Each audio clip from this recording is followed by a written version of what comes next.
بسم اللہ الرحمن الرحیم۔ Welcome to knowledge of Quran and Islam. ناظرین کرام، مہلک کا معنی ہے ہلاکت میں ڈالنے والا عمل۔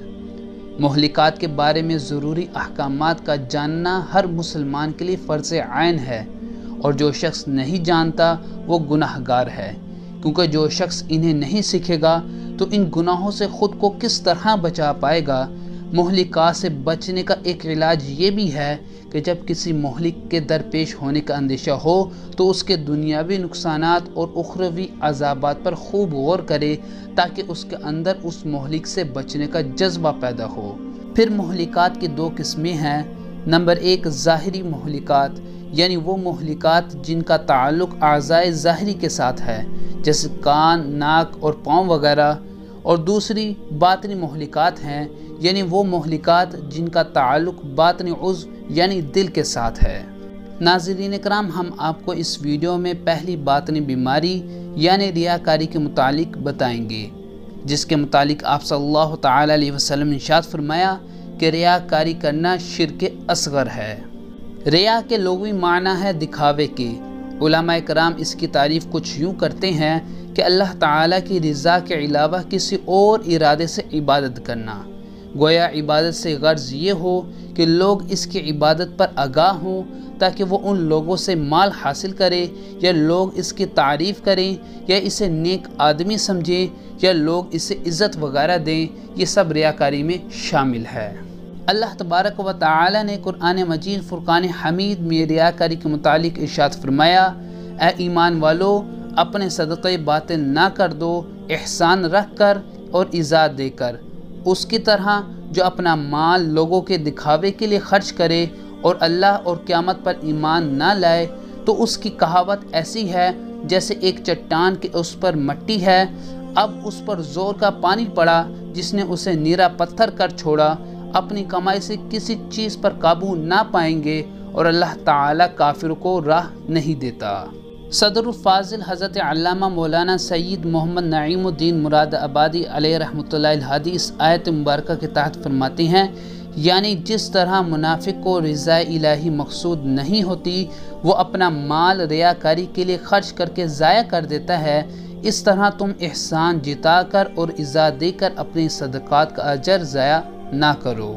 حدیث مبارکہ ہے کہ آپ صلی اللہ تعالی علیہ وسلم نے ارشاد فرمایا، مجھے تم پر سب سے زیادہ شرک اصغر یعنی دکھاوے میں مبتلا ہونے کا خوف ہے۔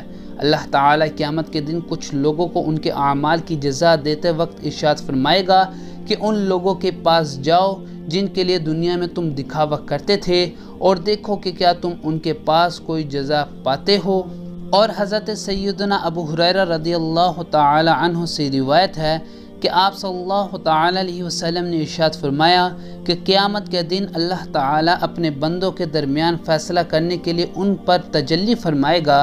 اس وقت ہر امت گھٹنوں کے بل کھڑی ہوگی۔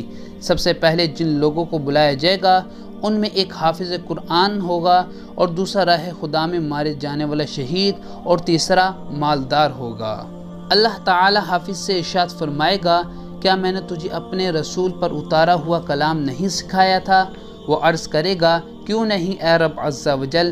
اللہ تعالیٰ ارشاد فرمائے گا، پھر تو نے اپنے علم پر کتنا عمل کیا؟ وہ عرض کرے گا، یا رب عز و جل، میں نے دن رات اسے پڑھا۔ اللہ تعالیٰ ارشاد فرمائے گا، تو جھوٹا ہے۔ اسی طرح فرشتے بھی اسے کہیں گے کہ تو جھوٹا ہے۔ پھر اللہ تعالیٰ اس سے ارشاد فرمائے گا کہ تیرا مقصد تو یہ تھا کہ لوگ تیرے بارے میں یہ کہیں کہ فلاں شخص قاری قرآن ہے، اور وہ تجھے دنیا میں کہہ لیا گیا۔ پھر مالدار کو لایا جائے گا تو اللہ تعالیٰ اس سے ارشاد فرمائے گا، کیا میں نے تجھ پر اپنی نعمتوں کو اتنا وسیع نہ کیا تھا کہ تجھے کسی کا محتاج نہ ہونے دیا؟ وہ عرض کرے گا، کیوں نہیں اے رب عز و جل۔ اللہ تعالیٰ ارشاد فرمائے گا، تو نے میرے عطا کردہ مال کا کیا کیا؟ وہ عرض کرے گا، میں اس مال کے ذریعے صلہ رحمی کرتا اور تیری راہ میں صدقہ کیا کرتا تھا۔ اللہ تعالیٰ ارشاد فرمائے گا، تو جھوٹا ہے۔ اسی طرح فرشتے بھی اسے کہیں گے کہ تو جھوٹا ہے۔ پھر اللہ تعالیٰ اس سے ارشاد فرمائے گا، تیرا مقصد تو یہ تھا کہ تیرے بارے میں کہا جائے کہ فلاں بہت سخی ہے، اور وہ تجھے دنیا میں کہہ لیا گیا۔ پھر راہ خدا عز و جل میں مارے جانے والے کو لایا جائے گا تو اللہ تعالیٰ اس سے ارشاد فرمائے گا تجھے کیوں قتل کیا گیا؟ وہ عرض کرے گا مجھے تیری راہ میں جہاد کرنے کا حکم دیا گیا تو میں تیری راہ میں لڑتا رہا اور بالآخر اپنی جان دے دی۔ تو اللہ تعالیٰ ارشاد فرمائے گا تو جھوٹا ہے۔ اسی طرح فرشتے بھی اس سے کہیں گے کہ تو جھوٹا ہے۔ پھر اللہ تعالیٰ اس سے ارشاد فرمائے گا تیرا مقصد تو یہ تھا کہ تیرے بارے میں کہا جائے کہ فلاں بہت بہادر ہے اور وہ تجھے دنیا میں کہہ لیا گیا۔ پھر اللہ تعالیٰ کے محبوب صلی اللہ تعالیٰ علیہ وسلم نے ارشاد فرمایا اے ابو ہریرہ یہ اللہ تعالیٰ کی مخلوق کے وہ پہلے 3 افراد ہیں جن سے قیامت کے دن جہنم کو بھڑکایا جائے گا۔ ناظرین کرام، ریاکاری کا علاج یہ ہے کہ سب سے پہلے اخلاص اپنا لیجئے، کیونکہ جس طرح کپڑے کے میل کچیل صاف کرنے کے لیے اعلیٰ قسم کا صابن یا صرف استعمال کیا جاتا ہے، اسی طرح ریاکاری کی گندگی سے اپنے دل کو صاف کرنے کے لیے اخلاص کا صابن درکار ہے۔ اخلاص ریاکاری کی ضد ہے، اور اس کا دوسرا علاج یہ ہے کہ اپنی نیت کی حفاظت کیجیے، کیونکہ اعمال کا دار و مدار نیتوں پر ہے۔ نیت دل کے پختہ ارادے کو کہتے ہیں، اور شرعاً عبادت کے ارادے کو نیت کہا جاتا ہے۔ یاد رکھیے جتنی نیتیں اچھی ہوں گی اتنا زیادہ ثواب ملے گا، لہٰذا ہر جائز کام سے قبل اچھی نیتیں کر لیجئے تاکہ عمل کے ساتھ ساتھ ثواب کا خزانہ بھی ہاتھ آ جائے۔ اگر آپ کو یہ ویڈیو پسند آئی ہو تو اس ویڈیو کو لائک کریں اور ہمارے چینل کو سبسکرائب کریں۔